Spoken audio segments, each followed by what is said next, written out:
Le Nouvel Esprit Public, Philippe Meyer, bonjour.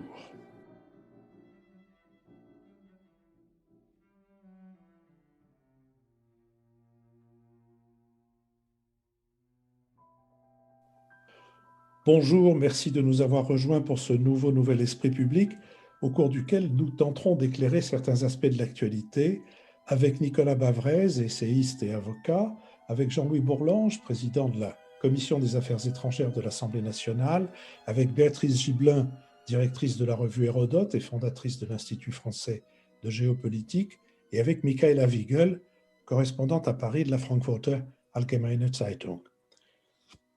Nous avons perdu avec Bertrand Tavernier un ami de toujours et chacun mesure quel cinéaste il était et quel homme affamé de connaissances, de rencontres, de partage.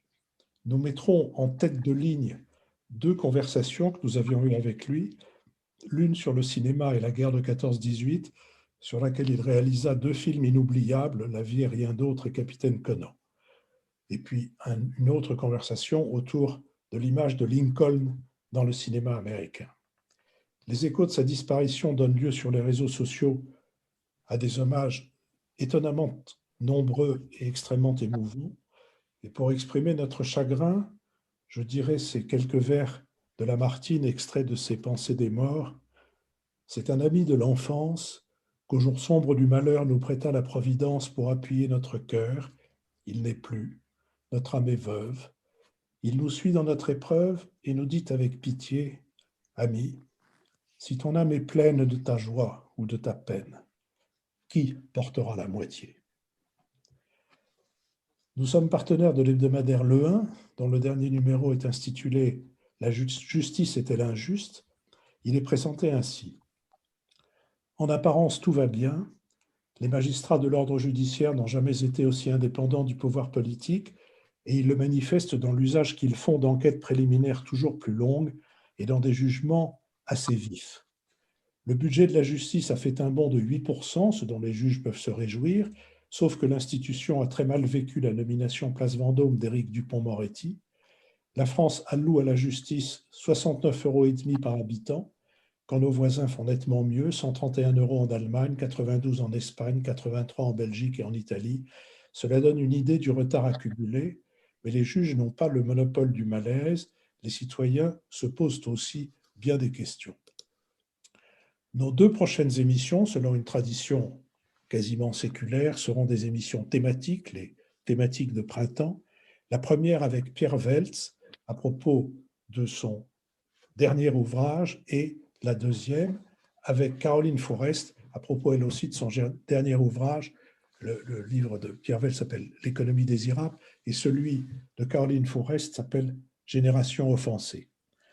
Dans le cours de nos Bada, si c'est pour la culture, on a déjà donné, nous avons mis en ligne mercredi dernier une conversation avec Charles Le Gargasson, ancien attaché culturel au Gabon. Des spectacles filmés de la Comédie Française, des rencontres de danse urbaine, du rap, des ateliers scientifiques, la prédominance désormais établie de Nollywood, le Bollywood nigérian, les microfictions à base d'histoire locale, bricolées grâce au smartphone et circulant grâce à la 4G, la présence de plus en plus sensible de la politique d'influence culturelle des Chinois à travers les centres Confucius. Charles Le Gargasson donne à voir ce qu'il connaît du paysage culturel d'un pays équatorial de 2 millions d'habitants, de près de 300 000 km², dont 42% de la population a moins de 15 ans. Examinons d'abord maintenant notre premier sujet, la pandémie et comment gérer un pari perdu. Le 29 janvier, le président de la République s'est affranchi de la demande d'une grande partie du corps médical qui appelait à un reconfinement national. Le 1er mars, il a demandé aux Français de tenir encore 4 à 6 semaines, puis les contaminations sont reparties à la hausse. Emmanuel Macron a pris acte de ce que le virus restait le maître des horloges. Le 18 mars, le Premier ministre a annoncé le confinement de 16 départements, porté à 19 le 25. Au mot de confinement, l'Élysée préfère l'expression « mesure de freinage supplémentaire » et affirme avoir cherché la proportionnalité et un juste équilibre, incluant des choix forts comme le maintien de l'ouverture des écoles. Le 25 mars, Emmanuel Macron a estimé avoir eu raison de ne pas reconfiner la France fin janvier. Malgré les avis des épidémiologistes, le télétravail n'est qu'un sujet d'exhortation. Les nouvelles mesures sont peu compréhensibles et prises en désordre. La liste des commerces fermés est passée de 110 000 à 90 000. Les attestations de déplacement qui semblaient issues d'un sketch de Pierre Dac ne sont plus exigibles que dans de rares situations, tandis qu'un nouveau slogan gouvernemental, dehors en citoyen, dedans avec les miens, moissonne les colibets et les parodies. Cette troisième voie choisie par le gouvernement fait l'objet de nombreuses critiques. L'opposition parle d'échec de la stratégie sanitaire, de retard de la politique vaccinale, des ratés du pari européen consistant à grouper à Bruxelles les commandes de vaccins. Et en matière de vaccins, le message est passablement embrouillé. Le 14 mars, Jean Castex affirmait « Il faut avoir confiance dans le vaccin AstraZeneca » avant que le président de la République ne décide 24 heures plus tard de suspendre le dit vaccin, tandis que 3 jours après, l'Agence européenne du médicament donnait son feu vert à la reprise de la campagne. L'augmentation des livraisons attendues des vaccins Pfizer, BioNTech, Moderna et l'arrivée mi-avril du vaccin Janssen de Johnson & Johnson pourrait, selon l'exécutif, compenser les défaillances d'AstraZeneca. Dans un rapport du 11 mars, les membres du comité scientifique ont toutefois estimé que quand bien même la vaccination se maintiendrait à un rythme soutenu, elle serait, je cite, sans doute insuffisante pour éviter une augmentation importante des hospitalisations face à la menace que font peser les nouveaux variants. Selon un sondage ELAB publié le 24 mars, les mesures prises par le gouvernement sont jugées pas cohérentes, 74%, pas efficaces pour lutter contre l'épidémie, 73%, et contrairement au chef de l'État, 6 Français sur 10 pensent que l'exécutif a eu tort de ne pas reconfiner le pays fin janvier. Sur cette question, Michaela Wiegel. Oui, alors tout d'abord, troisième vague, troisième voie. On voit bien que dans cette pandémie, on a vu s'évanouir bien des certitudes. Et j'aimerais m'arrêter à deux aspects de ce que Philippe Meyer vient de éclairer dans cette pandémie, c'est-à-dire tout d'abord la question de la relation entre les politiques et les scientifiques. On a vu le 29 janvier, quant à la surprise générale, le président Macron a décidé de ne pas reconfiner le pays. On a vu une explication comme quoi le président s'était émancipé des conseils scientifiques, qu'il y avait plus de raison de suivre, de se soumettre dans une sorte de dictature scientifique. Et on a par là même eu une nouvelle description du président de la République comme celui qui avait lu, analysé et en quelque sorte prévu avant même les meilleurs scientifiques ce qu'il allait se passer. Et que donc le primat de la politique était à nouveau assuré. Quelques semaines plus tard, on n'est plus très sûr que c'était la bonne décision. Et on a vu dans un autre pays pas très loin, de l'autre côté du Rhin, que la même incertitude pèse sur les épaules d'Angela Merkel, mais qui, elle, s'est excusée quand elle a vu qu'elle avait pris une décision trop rapide. Alors que le président de la République a dit que lui, il n'avait pas de mea culpa à faire, que tout allait bien et que c'était la bonne décision de ne pas suivre le conseil des scientifiques et de ne pas confiner. Le deuxième aspect que je trouve très intéressant à éclairer, c'est la question du cadre de gestion de l'épidémie. Là, on a vu aussi que par conviction, le président Macron a décidé que le seul cadre valable était le cadre européen. D'où d'ailleurs l'achat des vaccins ensemble, alors que c'était pas du tout une une compétence européenne et on a vu toutes les difficultés qu'il en résultait, notamment pour la chaîne logistique, parce que on a demandé à la Commission européenne de faire quelque chose qu'elle n'avait jamais fait auparavant et où visiblement elle a dû acquérir les compétences à la va-vite et pas toujours de façon très heureuse. Et donc, je pense que aujourd'hui, ce qu'on voit dans la gestion de cette pandémie, c'est que l'Europe reste un cadre privilégié par la France, mais malheureusement, beaucoup d'autres pays, et notamment l'Allemagne, commencent à en douter fortement. La récente décision de déclarer toute la France comme une forte zone à risque et de renforcer les contrôles de frontières montre bien que cette approche européenne est mise à mal. Et c'est pareil pour l'acquisition des vaccins. On entend de plus en plus qu'il faudrait, en l'occurrence, s'émanciper de la démarche européenne et d'acquérir aussi de façon nationale. Et donc, j'ai l'impression que cette troisième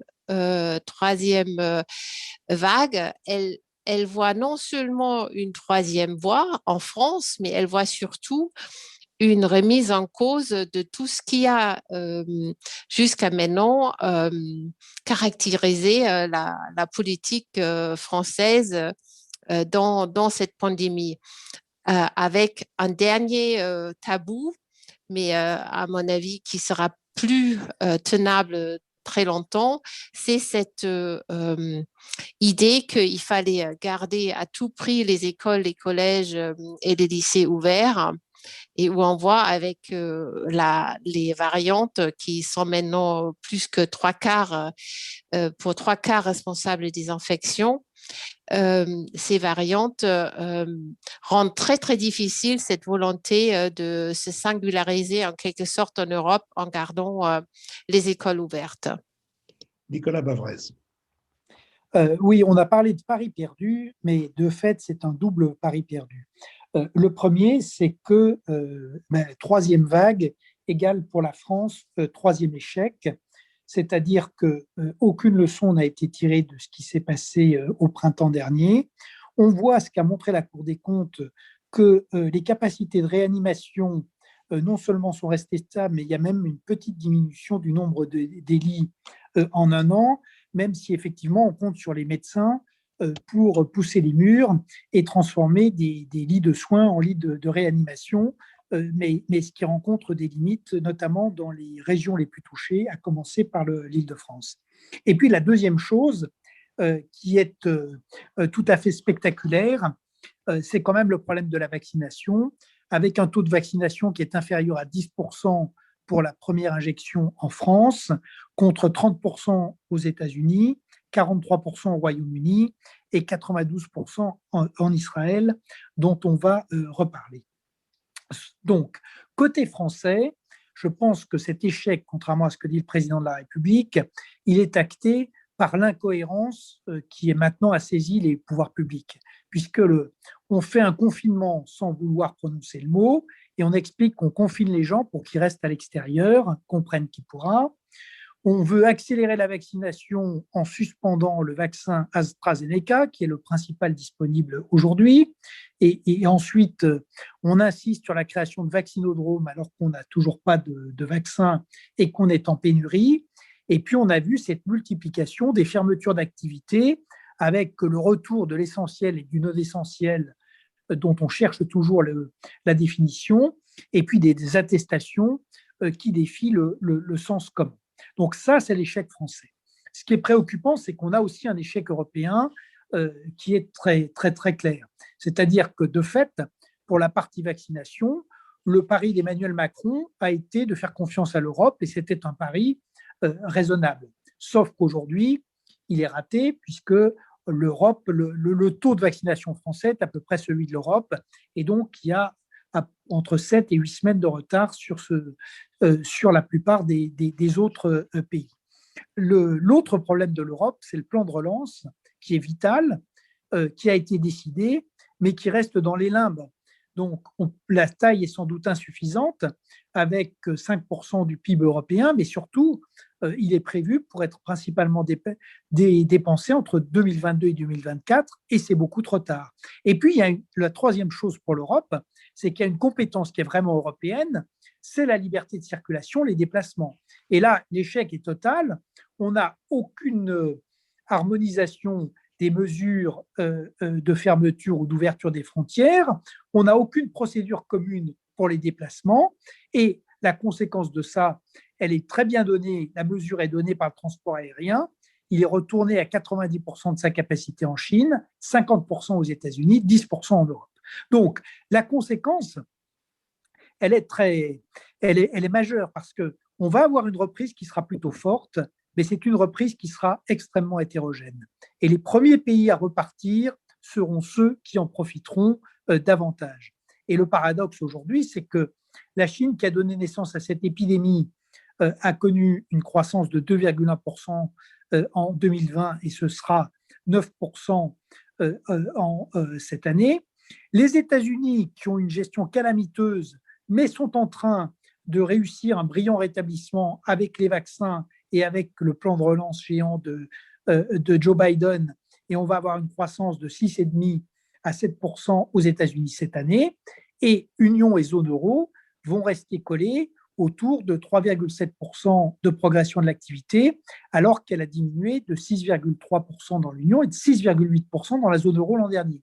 Donc, on a vraiment une Europe qui est en train de passer à côté de la relance. Et ça, c'est vraiment très inquiétant pour la suite, parce que ça veut dire pour la suite que nous allons devenir la variable d'ajustement de la nouvelle guerre froide qu'on voit pointer entre les États-Unis et la Chine. Et le dernier mot, c'est pour dire que c'est vrai qu'on a une espèce de... c'est une structure inversée entre la France et l'Europe. Donc le fiasco français, il s'explique par la monarchie présidentielle, la concentration du pouvoir, la procrastination d'Emmanuel Macron, qui est enfermé dans le en même temps. C'est magnifique comme slogan de campagne, mais ça ne permet pas de présider en temps de crise. La communication est complètement erratique, contrairement à ce qu'on voit, par exemple, au Royaume-Uni.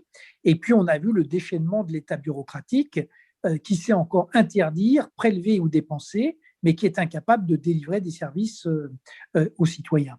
Donc ça, c'est les pathologies françaises qui sont exacerbées. Et il y a la même exacerbation des pathologies, mais européennes, avec finalement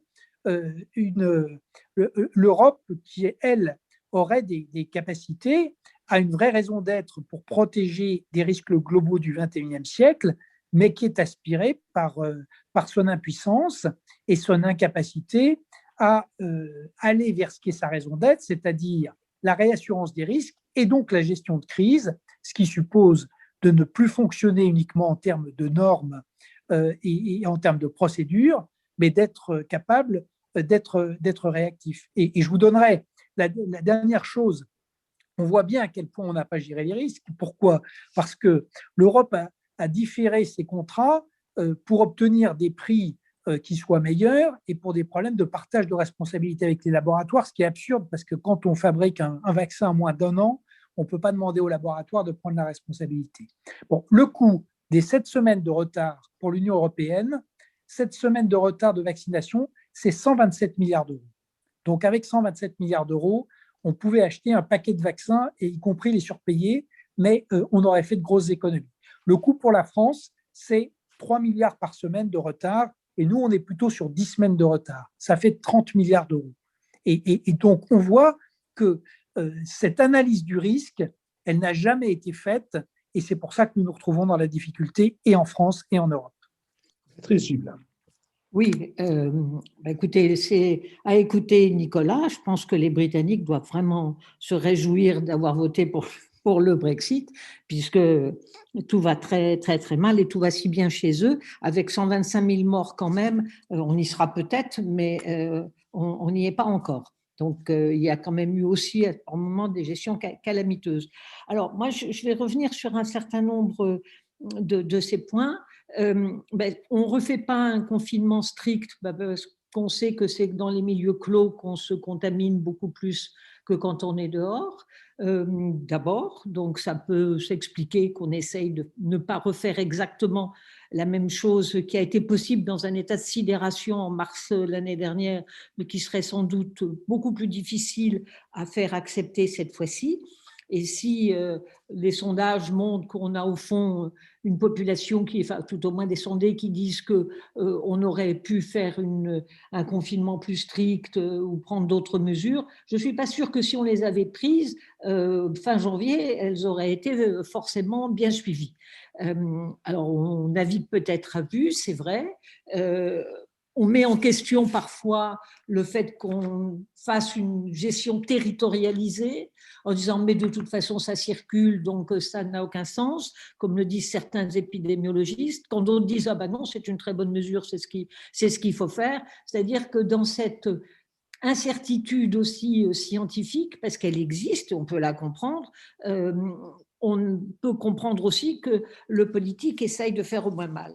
Moi, il y a quelque chose qui me frappe, c'est qu'un département comme la Seine-Saint-Denis et celui du Val-de-Marne, qui sont les départements les plus touchés dans l'Île-de-France, qui est la région la plus touchée des régions en France, aucun élu ne demande un confinement strict. Et pourquoi ? Pourquoi ils ne les demandent pas ? Parce que dans ces départements, en particulier la Seine-Saint-Denis, la proportion de population précaire est très importante et qu'un confinement strict fait des ravages dans ces familles de grande fragilité. Et je crois qu'eux non plus ne demandent pas la fermeture des écoles parce qu'ils ont mesuré les conséquences très graves de cette fermeture dans le premier confinement. Je pense qu'il faut, cette fois-ci, je dirais, le gouvernement écoute un peu plus les élus qu'il ne l'a fait jusqu'auparavant. Et je pense que c'est à prendre en compte aussi.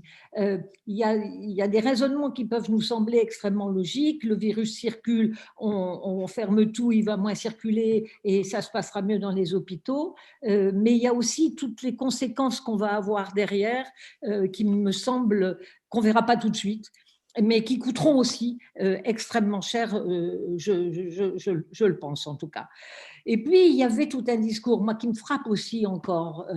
On a beaucoup accusé le gouvernement d'avoir infantilisé les Français, de leur dire exactement ce qu'ils devaient faire, de ne pas les rendre responsables. Or, dans la diffusion de ce virus, le comportement individuel de chacun, la responsabilité de chacun est bien évidemment tout à fait importante. Donc, faire confiance aux Français en disant bah, soyez responsables, ne faites pas n'importe quoi chez vous, n'allez pas dans des soirées clandestines ou autres, c'est ne pas vouloir les infantiliser et d'une certaine façon leur laisser une liberté. Et dans le même temps, on a un certain nombre de Français, même de beaux esprits, qui disent mais c'est à l'État de décider, c'est pas raisonnable de laisser les gens faire. C'est-à-dire qu'on est quand même toujours sur des discours un peu paradoxaux et un peu compliqués. Là où le président prend un risque beaucoup très grand, à mon avis, si ça marche pas bien, c'est que l'échec lui sera totalement, il en sera totalement rendu responsable. Hein, en disant c'est lui qui prend les décisions, c'est ce système présidentiel qu'il exerce pleinement. Donc, voilà, c'est comme ça que les choses vont, il va le payer très cher, y compris parce que l'Europe, comme l'a rappelé Nicolas, n'a pas été tout à fait à la hauteur. Mais je rappellerai que quand il compare avec la Chine et les États-Unis, la Chine est un État qui est d'ailleurs une dictature, donc on peut imposer ce qu'on veut. Deuxièmement, que les États-Unis sont aussi un État et que l'Europe est cette espèce d'ovni particulier qui n'est pas un État, où chaque nation défend des formes de souveraineté. Et je ne partage pas son avis. Je pense que si les 27 s'étaient chacun d'entre eux décidé à tirer leur épingle du jeu pour les vaccins, on aurait été dans une chienlit, dans une cacophonie dont on ne serait sans doute pas beaucoup mieux sorti. Jean-Louis Bourlange. Oui, la vérité est sortie de la bouche de Béatrice Gibelin. C'est ce que je pense. Je comprends très bien l'alarmisme, le pessimisme structurel de Nicolas. C'est vrai que ça va mal, comme dit Tim Seed dans Un Indien dans la ville. On voit bien toutes les difficultés que nous avons, toutes les tribulations auxquelles nous sommes confrontés, mais je pense qu'il faut raison garder et qu'il faut voir que dans cette situation très difficile, les choix sont relativement limités et que ceux que nous faisons ne sont pas toujours et nécessairement les plus mauvais. D'abord, arrêtons de dire que nous sommes particulièrement mauvais, que ce soit en termes de morts, de décès. Béatrice l'a dit très justement, le nombre de morts aux États-Unis, donc c'est l'exemple actuellement, c'est les États-Unis, Israël et le Royaume-Uni. Mettons à part Israël, qui est un cas tout à fait particulier, génial d'ailleurs, un État commando de 9 millions d'habitants qui procède à sa manière, qui est une économie militaire, habituée au risque, extraordinairement mobile, un modèle absolument intransposable. Quant aux deux autres, c'est-à-dire le Royaume-Uni et les États-Unis, ils ont eu un échec total pendant la première phase de la pandémie. Ils ont géré ça d'une façon totalement aberrante et ils ont un nombre de morts absolument accablant. Et s'ils ont réussi leur politique vaccinale, c'est d'abord parce qu'ils avaient le dos au mur. Je salue d'ailleurs cette politique vaccinale. Moi, je ne pratique pas le manichéisme sur ces pays comme sur le mien. Je salue cette politique vaccinale, mais il faut voir que et les États-Unis et le Royaume-Uni étaient totalement le dos au mur. Ils ont donc pris des risques, ils les ont gagnés. Et nous, c'est vrai, comme nous avions pas trop mal géré la première phase, nous avons eu beaucoup de difficultés à gérer la seconde. Mais je crois qu'il faut vraiment se garder de cela. L'échec de la politique vaccinale, c'est vrai que nous vaccinons peu, mais qui vaccine beaucoup? Israël, 9 millions d'habitants, le Royaume-Uni, 60 millions d'habitants, et les États-Unis qui disposent d'une puissance absolument incroyable et qui utilisent cette puissance pour s'assurer des vaccins et mener cette politique. Est-ce que c'est généralisable? Je ne comprends pas, et là je crois que Béatrice avait raison, je ne comprends pas le raisonnement qui ignore que dans une stratégie globale, le passager clandestin ne gagne que si les autres payent leur billet. Pour qu'il y ait une avancée, une échappée, il faut qu'il y ait un peloton. Personne ne pourrait généraliser la situation d'Israël. Nous savons bien que le problème numéro un partout, c'est le manque objectif de vaccins. Nous avons une population mondiale de 8 milliards d'habitants. Nous savons bien que tant que cette population ne sera pas globalement vaccinée, la pandémie continuera de se répandre. En Europe, en Europe continentale, nous avons 450 millions d'habitants. Un certain nombre d'États, notamment les États de l'Europe centrale et orientale, étaient dans l'incapacité absolue d'avoir des vaccins. Si nous avions pratiqué une politique de chacun pour soi, certains auraient gagné, d'autres auraient perdu, mais en tout état de cause, le déficit de vaccins serait resté ce qu'il est, parce que c'est un problème quantitatif de nombre de vaccins disponibles, et les trous dans la raquette continentale auraient fait peser sur l'avenir de notre situation, sur l'avenir, quelque chose de tout à fait, une menace tout à fait réelle. Donc je crois qu'il ne faut pas du tout raisonner en ces termes. Et la question qui est posée, c'est de savoir si on s'était livré au chacun pour soi, qui aurait gagné? Bon, il y a un certain nombre de pays qui ne sont pas en mesure de gagner. D'ailleurs, dans le monde, on voit bien à quel point les pays d'Amérique latine ratent leur affaire.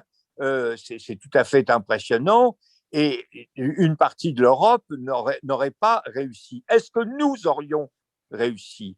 Alors, c'est là où je rejoins Nicolas quand il dit qu'il y a toutes les pathologies françaises, le déni de réalité, l'inertie, les blocages bureaucratiques, l'aversion au risque, tout un ensemble de choses qui fait que d'un bout à l'autre, l'ensemble du corps social, pas seulement le gouvernement peut-être, l'État, l'appareil public assurément, mais le corps social lui-même, ont réagi d'une façon extrêmement peu rapide. C'est pas pour rien que nous avons été en retard sur les masques. C'est pas pour rien que nous avons été en retard sur les tests.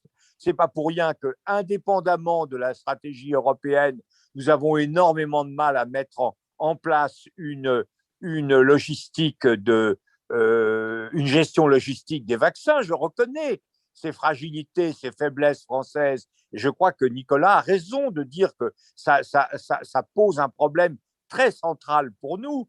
Mais de grâce, n'en déduisons pas que si nous avions été dans le chacun pour soi, nous aurions miraculeusement tiré notre épingle du jeu. Les Israéliens, qu'est-ce qu'ils ont fait?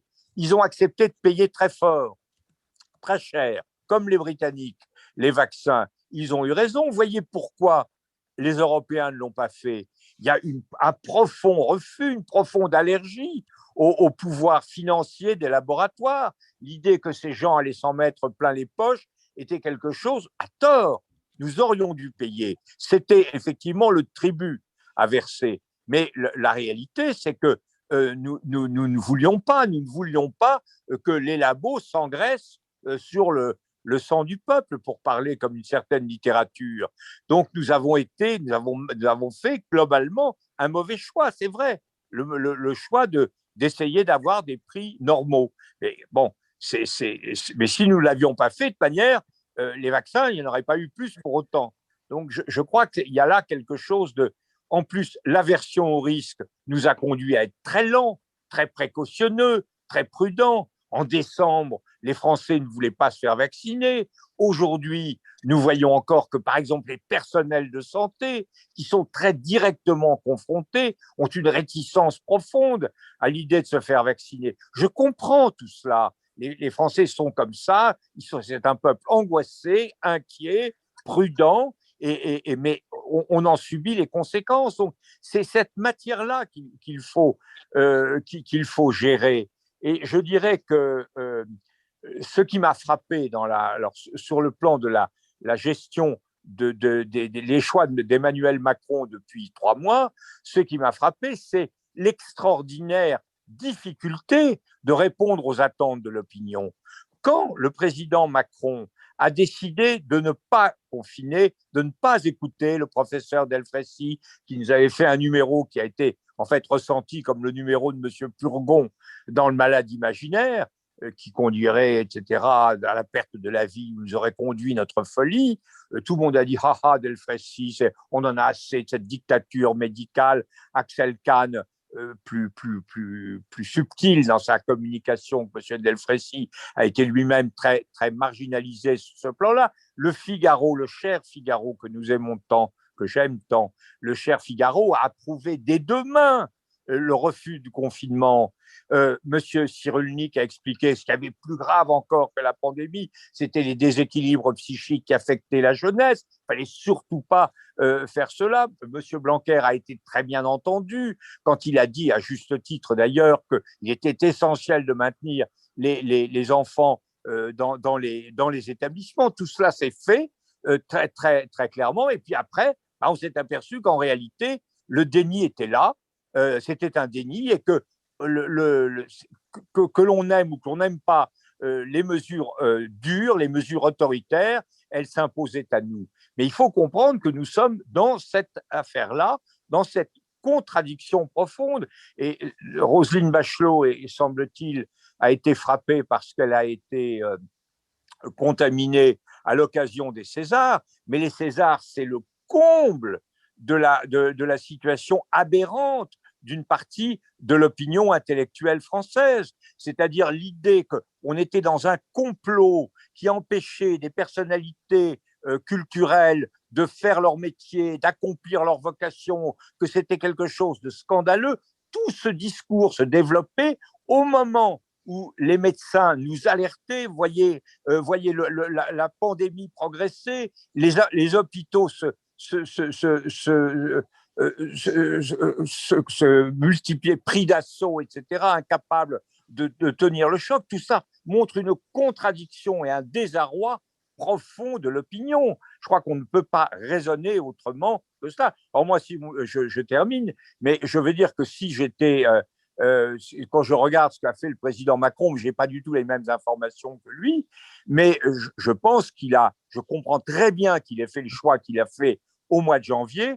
je trouve que j'aurais eu tendance, c'est ce que je pense depuis un mois, à réagir beaucoup plus vite dans le reconfinement à partir du moment où on voyait les chiffres se dégrader comme ils le faisaient depuis quelques semaines. Mais c'est très délicat, très difficile, parce que nous gérons des gens qui sont dans l'aversion au risque, dans le déni des sacrifices à opérer. Voilà, c'est un peu d'indulgence pour l'ensemble des gouvernants, les Français, les Allemands, les autres. Nous sommes vraiment dans une situation extrêmement difficile à gérer et nous n'aurons que des résultats médiocres. Michaela Wiegel. Oui, très brièvement, je pense effectivement que la France n'est pas le plus mauvais pays dans cette pandémie, mais ce qui me fait quand même beaucoup réfléchir, c'est que l'Europe, dans son ensemble, et notamment donc l'Allemagne et la France révèlent des faiblesses qu'on n'avait pas tenues comme possibles jusqu'à maintenant, et on apprend très très peu. Et c'est ça que je trouve très dérangeant. Des bons exemples asiatiques, et là je ne parle pas du tout de la Chine, des régimes autoritaires, mais des démocraties comme la Nouvelle-Zélande, comme en Australie, mais aussi en Corée du Sud. Et ce n'est pas seulement une question de vaccination, c'est aussi une utilisation intelligente des moyens digitaux. On n'en parle d'ailleurs quasiment plus, ni de cette fameuse application en France, ni de l'application en Allemagne, où au départ, on espérait que ça allait nous aider pour organiser justement non seulement la libre circulation, mais aussi les alertes. Et donc, ce qui est frappant, c'est qu'on a l'impression que la pandémie, elle inaugure aussi la fin d'une certaine savoir-faire européen. Nicolas Mavrez. Oui, un mot simplement pour éviter tout malentendu. Moi, je n'ai pas soutenu le fait que c'était une mauvaise idée de recourir à l'Europe et d'éviter le chacun pour soi. Je constate que l'Europe n'a pas fonctionné. Et pour rejoindre ce qu'a dit Michaela Wiegel, je pense qu'il est extrêmement important que nous tirions en France et en Europe les leçons de ces deux échecs et de cette terrible crise. Donc, l'élection présidentielle de 2022 doit être l'occasion de poser ce problème des pathologies françaises. Et par ailleurs, il y a une réflexion à avoir très vite en Europe sur le fait de doter l'Union d'une capacité de gestion de crise et d'une capacité à gérer des risques et de l'urgence et pas simplement des procédures. Merci beaucoup. Je vous propose que nous passions au deuxième sujet de notre conversation d'aujourd'hui, celui des élections en Israël, une sorte de puzzle électoral auquel il manque beaucoup de pièces. Pour la 4e fois depuis 2019, les Israéliens se sont rendus aux urnes afin de tenter de dégager une nouvelle fois une majorité à la Knesset. La participation de 67,2% est la plus faible depuis le retour de Netanyahou au pouvoir en 2009. Son parti, le Likoud, perd 6 sièges et n'en obtient que 30 en dépit d'une campagne de vaccination très réussie. Le parti séfarade ultra-orthodoxe Shas conserve ses 9 sièges. Le parti radical Yamina, qui veut dire à droite en hébreu, est crédité de 7 sièges. Son chef, Naftali Bennett, ancien ministre de la Défense, promoteur d'un grand Israël, n'a pas dit clairement s'il soutiendrait un gouvernement anti- ou pro-Netanyahou, personnalité dont il partage l'idéologie mais critique la gestion. Le parti national religieux de Bezalel Smotrich, absent de la précédente assemblée, a obtenu 6 sièges. Alors que le parti laïque et centriste Yesh Atid, il y a un futur de Yair Lapid, se place comme le deuxième parti de l'Assemblée avec 17 sièges, l'autre parti centriste, le parti bleu-blanc de Benny Gantz, avec qui Netanyahou était arrivé au coude à coude lors des 3 derniers scrutins, n'est crédité que de 8 sièges. Annoncés sur le déclin, les petits partis de centre-gauche ou de gauche ont connu un sursaut. Les sociodémocrates ont 7 sièges, les partisans du camp de la paix progressent avec 6 sièges. Toutes les hypothèses sont formulées quant aux 10 députés arabes, même si jusqu'ici aucune formation arabe n'a jamais fait partie d'un gouvernement israélien. Le parti arabe, proche des frères musulmans, a 4 députés, la liste arabe unifiée, 6. Rappelons que la communauté arabe d'Israël représente 20% de la population. La question palestinienne a par ailleurs été totalement absente de la campagne électorale. L'instabilité politique est due à un système électoral, le scrutin proportionnel de liste, avec un seuil d'éligibilité à seulement 3,25%. Pour obtenir un siège, il suffit de rassembler 50 000 votes. La prime revient donc à celui qui sera parvenu à nouer des coalitions avec des formations moyennes, voire des micro-mouvements, même si celles-ci ne durent pas plus d'une mandature. Depuis la création d'Israël en 1948, aucun parti n'a jamais remporté la majorité absolue, c'est-à-dire 61 des 120 sièges que compte la Knesset. Accusé dans 3 affaires de corruption présumées, Benjamin Netanyahou se retrouvera devant les juges le 5 avril prochain. Sur cette question, Béatrice Gibelin. Oui, une fois encore, on a des résultats électoraux sur Israël qui, évidemment, nous, dans notre tradition électorale de la Ve République, nous laissent tout à fait pleines d'interrogations, puisque 4 fois aux urnes en 2 ans, et peut-être une 5e dans un avenir pas si lointain. Parce que avec le morcellement tel qu'on le voit, les inimitiés qu'il y a aujourd'hui envers Netanyahou, d'anciens ministres qui lui furent proches et qui ne semblent pas décidés à repasser alliance avec lui, en fait, on ne voit pas comment on peut, en Israël, aujourd'hui, réaliser une majorité. Parce qu'il n'y a pas réellement 2 blocs, un bloc de droite et un supposé bloc de gauche. On est dans une sissiparité à droite qui est tout à fait exceptionnelle et personne ne veut pour le moment, et ce serait vraiment tout à fait nouveau, qu'un des partis palestiniens, enfin tout au moins des Arabes d'Israël, puisse participer à une coalition.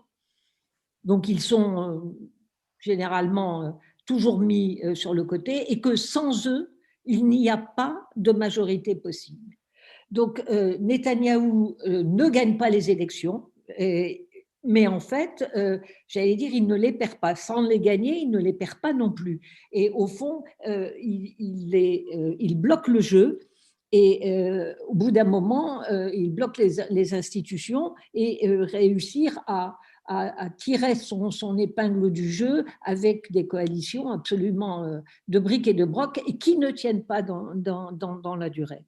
Alors c'est vraiment une particularité de ce système électoral, une seule circonscription et 3,5 ou 3,25 des voix, 50 000 voix, comme l'a rappelé Philippe, pour pouvoir avoir des représentants, ce qui est effectivement très peu et qui pousse, je crois, à cette forme de sissiparité. Alors, pourquoi Benyaou, avec, j'allais dire, cette charge, cette opposition qu'il y avait, parce que la veille, le samedi qui a précédé le scrutin, il y avait 50 000 personnes, disait-on, devant la résidence du Premier ministre à Jérusalem pour manifester contre lui. Et il a quand même perdu 6 sièges. Et il perd 6 sièges, son parti, le Likoud, avec la grande réussite quand même incontestable qui a été signalé dans notre premier sujet sur la vaccination. Mais qu'est-ce que ça aurait été s'il n'y avait pas eu le succès de la vaccination pour Netanyahou? C'est-à-dire que visiblement, il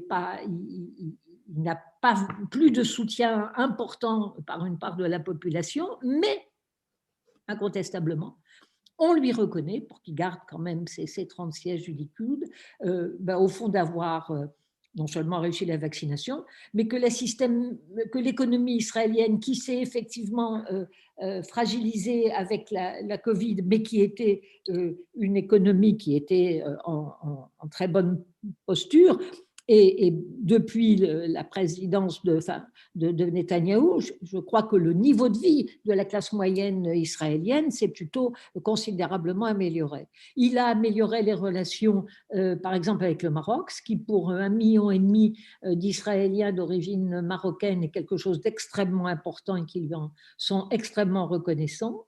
Il a une politique étrangère, on l'a vu avec l'accord d'Abraham, avec les Émirats arabes unis, Bahreïn, qui montre qu'il est peut-être en train de réussir ce que Ben Gourion n'avait pas réussi à faire, c'est-à-dire une sorte de ceinture de protection avec un certain nombre d'États. Il est en train de travailler là-dessus. Donc, il peut se permettre, au fond, de faire une campagne sans programme, sans débat, simplement avec son portrait. On dit, et j'ai vu une affiche qui était beaucoup de politiciens, un seul chef. Et on voit Netanyahou. Voilà, je crois que c'est une situation très, très particulière qui est quand même, à mon sens, préoccupante compte tenu de l'instabilité qu'il y a aujourd'hui dans cette région. Et puis ce silence sur la situation palestinienne qui, à plus ou moins long terme, aura des conséquences, de mon point de vue, extrêmement graves. Nicolas Vavresse. C'est vrai que finalement, on peut dire que ces élections israéliennes à répétition, puisque c'était la 4e en 2 ans et qu'on en aura peut-être une 5e à l'été, on pourrait dire que ça se résume à une question, to Bibi or not to Bibi.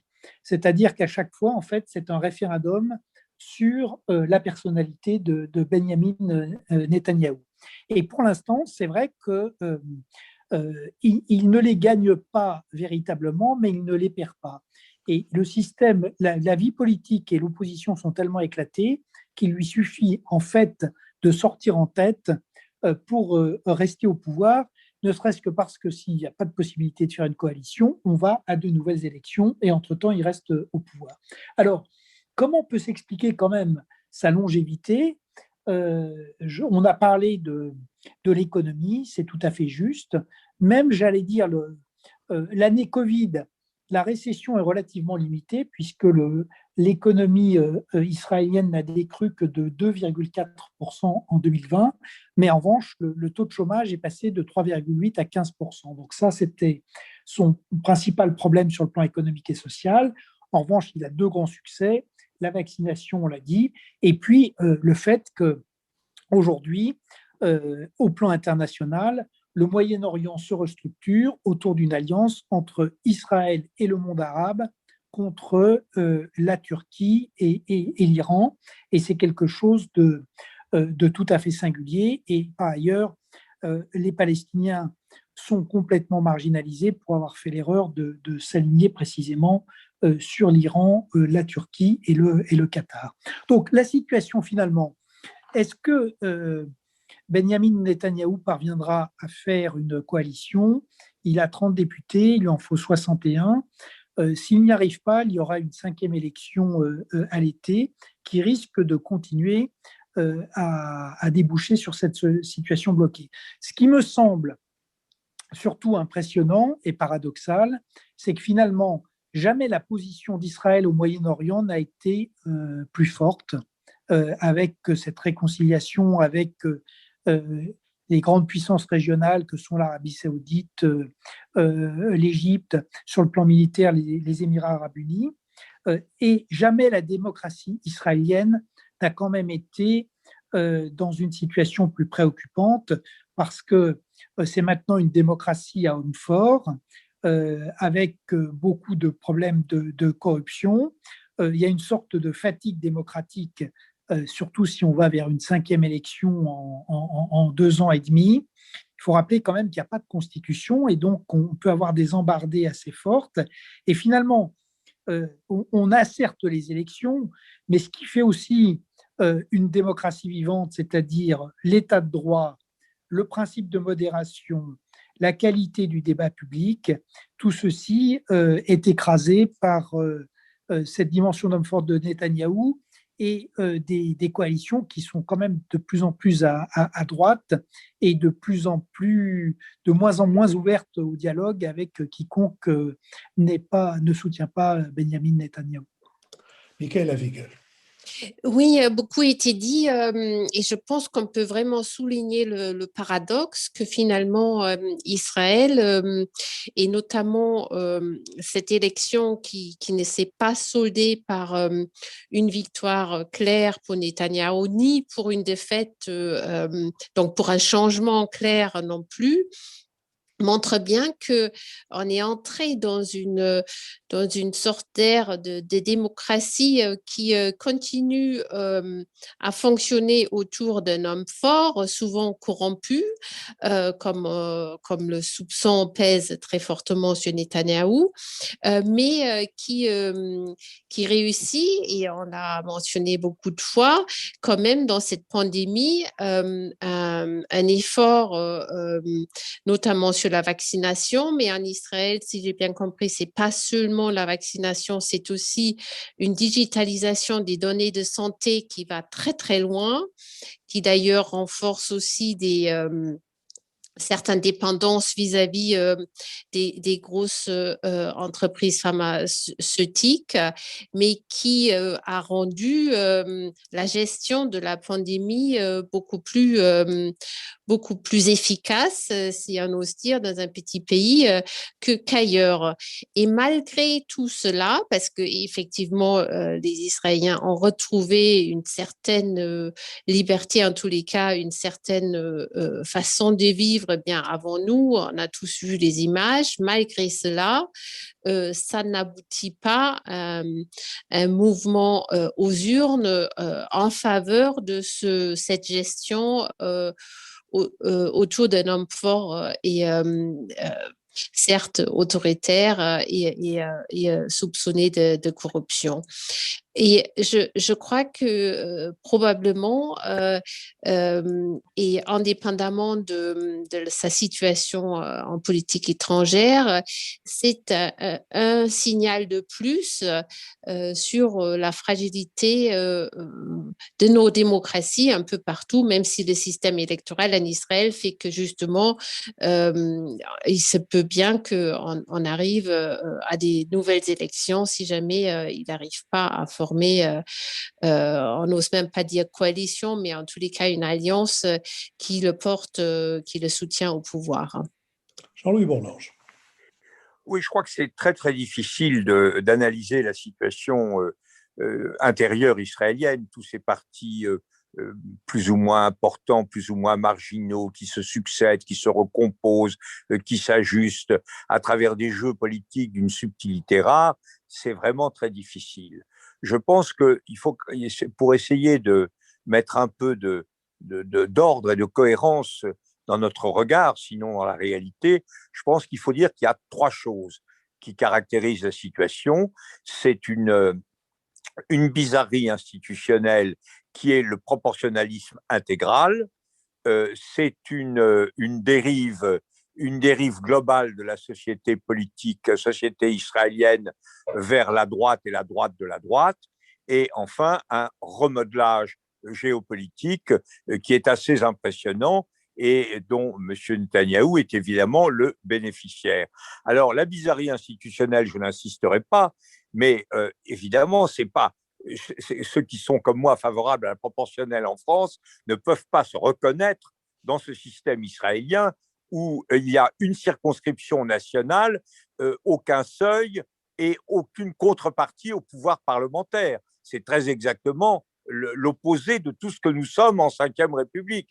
Et ceux qui préconisent même une proportionnelle dite intégrale en France ne préconisent pas du tout ça. Ils préconisent un seuil de 5%, ils préconisent un pouvoir avec un pouvoir présidentiel maintenu et ils préconisent des circonscriptions départementales qui limitent considérablement l'effet proportionnel. Et là, on voit quand même quelque chose se produire d'étrange, qui fait d'ailleurs que contrairement à ce que suggérait Nicolas, je pense qu'on ne peut pas parler de référendum sur Netanyahou.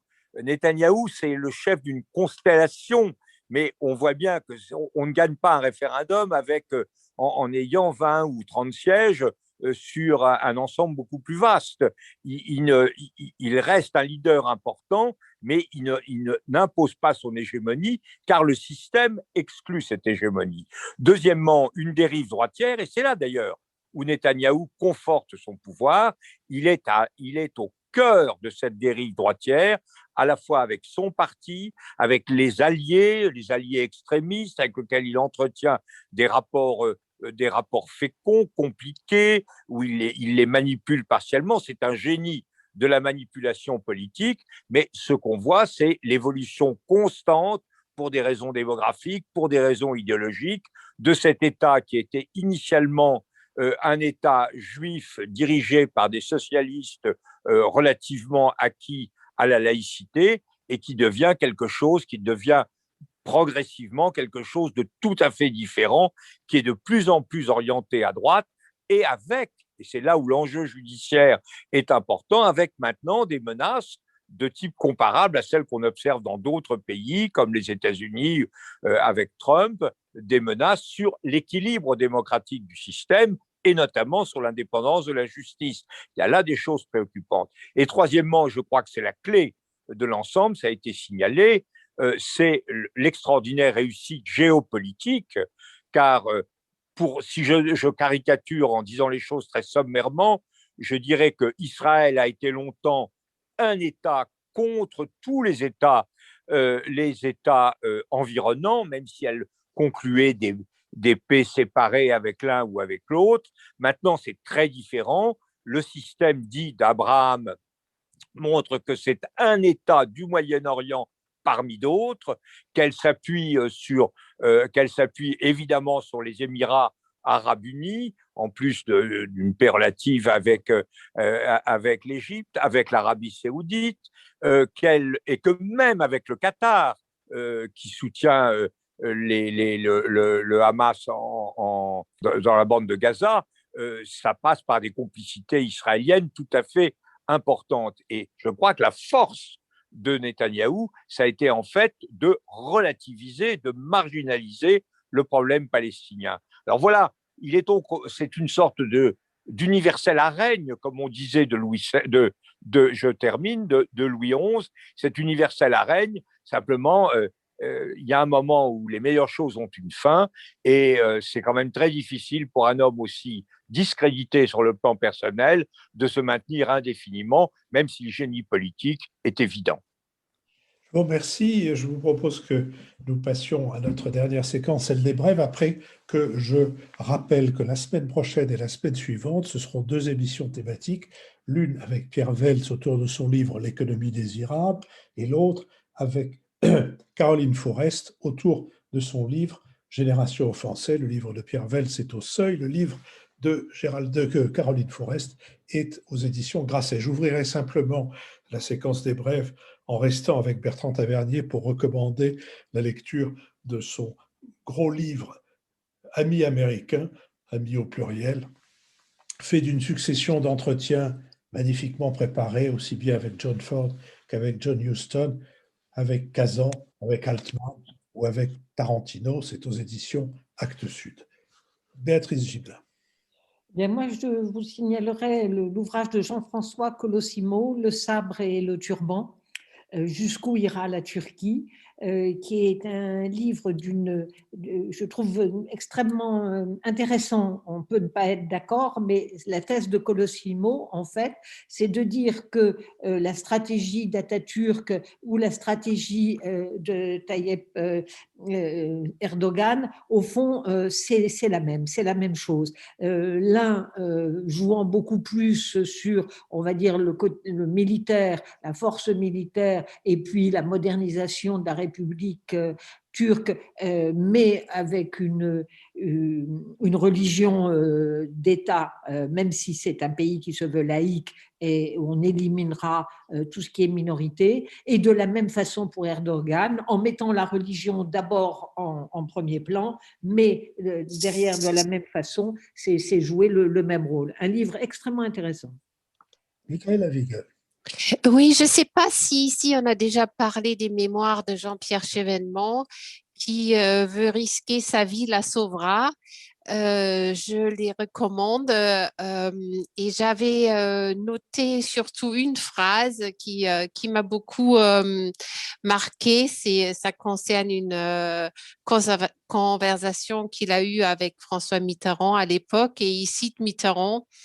Au fond, Jean-Pierre, je ne crois pas que la France, à notre époque, puisse faire autrement, hélas, que passer à travers les gouttes.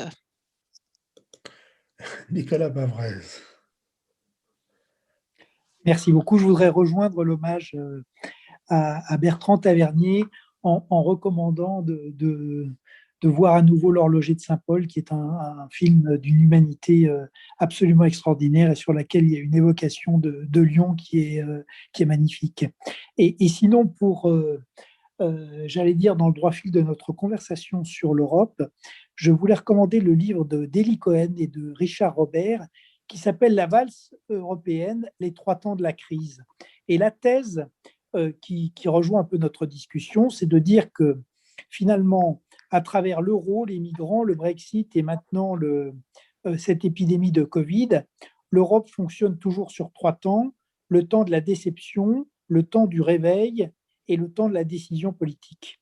Et donc, c'est une forme de message d'espoir et donc, souhaitons que le temps de la décision politique arrive rapidement dans cette épidémie. Jean-Louis Bourlange. Ah, j'aime quand Nicolas lance des messages d'espoir. Ça, c'est là qui me plaît le plus. C'est rare, il faut en profiter. Non, moi, je voudrais aussi, je vais le suivre d'ailleurs, je voudrais dire un mot de Bertrand Tavernier. Philippe sait à quel point j'étais, comme lui, je connaissais beaucoup moins bien que lui, mais en profonde familiarité intellectuelle et je dirais en intelligence avec l'ami, si je puis dire, avec Bertrand.